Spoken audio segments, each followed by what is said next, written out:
Slain by the Biker Giant by vjparker. Marcus was a 20-year-old woman who was kicked out of her home so her little sister could have her room as a nursery.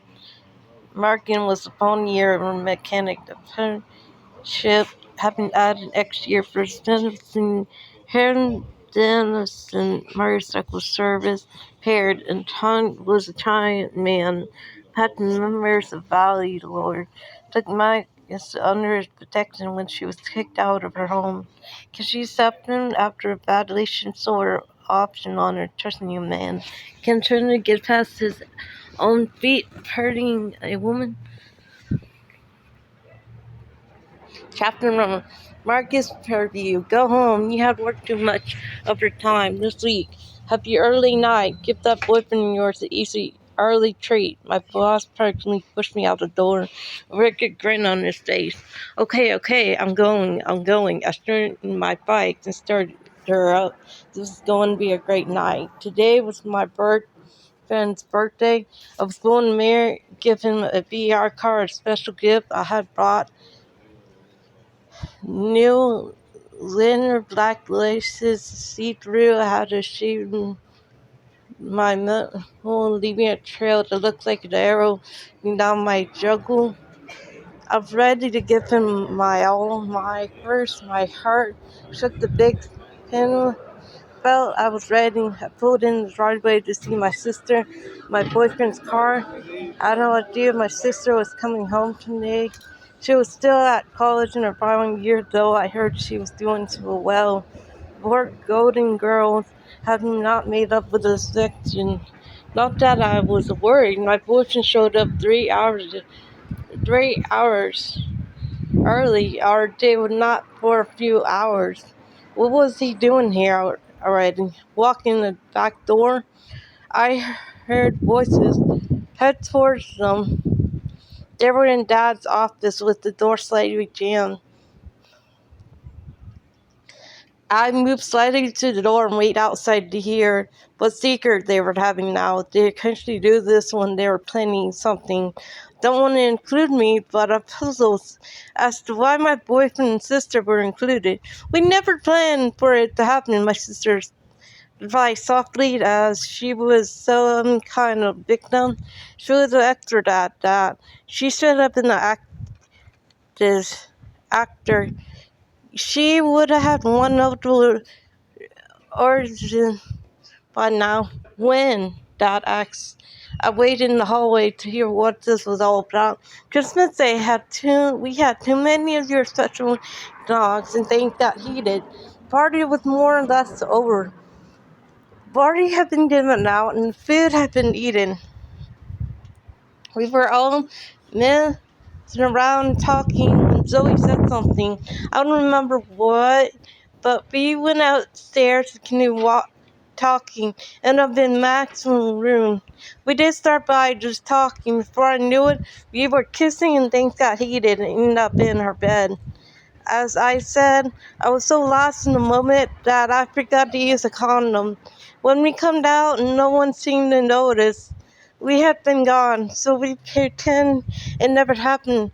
My boyfriend replied, and my heart just hit the floor. As I took in that my sister and boyfriend did the dirty in my bed at Christmas. My bed. I slept in that bed with their jets on the sheets. I felt suddenly sick at that thought. How could they do that to me? She stole another boyfriend from me again, but he was just as much to blame. I guess our relationship was not that strong yet. Not on his side, at least.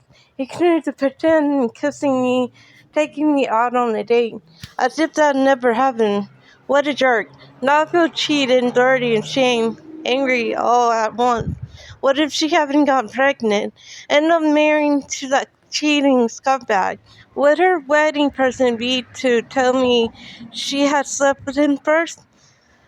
I wouldn't put it past her to do such a thing. She had done that before with my boyfriend.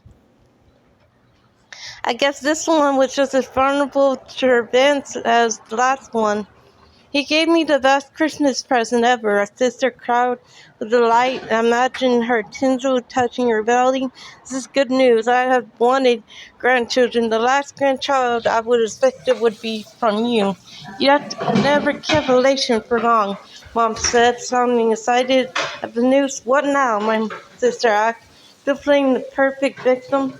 We get married. My now ex-boyfriend does sound more like a question. What about Maxine? My sister acts as if I were incarcerated that needed to be sorted out. Now they think about me, but it didn't sound like concern. What about her? This is about my first grandchild. He and her safety conferred. She would have lived with it. Mother spun, revealing the famous family is because she had always taken my sister's side in everything. Even when the proof wrong, they never backed me up. I am technically her boyfriend. He started to say something about interrupt. I'm not anymore, and you're not. I arranged with the local publishers to hide the outdoor gardening area. We should have an engagement party this Saturday. If that's ordered before you start the show. Maxine will show her sport. That boy fled out, sounding resourceful. I have no say in this. Not that I want to be his girlfriend anymore. He had proved not to be what I wanted in a guy. She would have to leave and need a room for the nursery. I would prefer she didn't attend the engagement party. What would those who know she was the real girlfriend showing up? And see that it was not Maxine getting engaged. Mom, I added, yep, that was my mother trying to regain her dignity and save face. I couldn't take it any longer. I was devastated enough. Listening further to their words, for the love before the teacher was eating me up inside. I didn't want to cry in front of them. The tears were a mix of anger and hurt. I pushed the door open, feeling myself standing there, all face turned to look at me. Let me get this straight. You took my boyfriend to my bed and did the dirty with him, leaving a mess in my bed, and that's sort of Christmas present for me? Guess that makes your day. Thinking I was sleeping in your mess, and now you want my bedroom for that bastard baby you have created? I'm what? Just push out the door and like yesterday trash? Acting sure I understood it correctly that the whole family would find me being tossed aside. Exactly, I'm taking your boyfriend in your bedroom. You? My dear sister, I had to move out. My sister sounded like she had won the lotto. Her baby not her trip.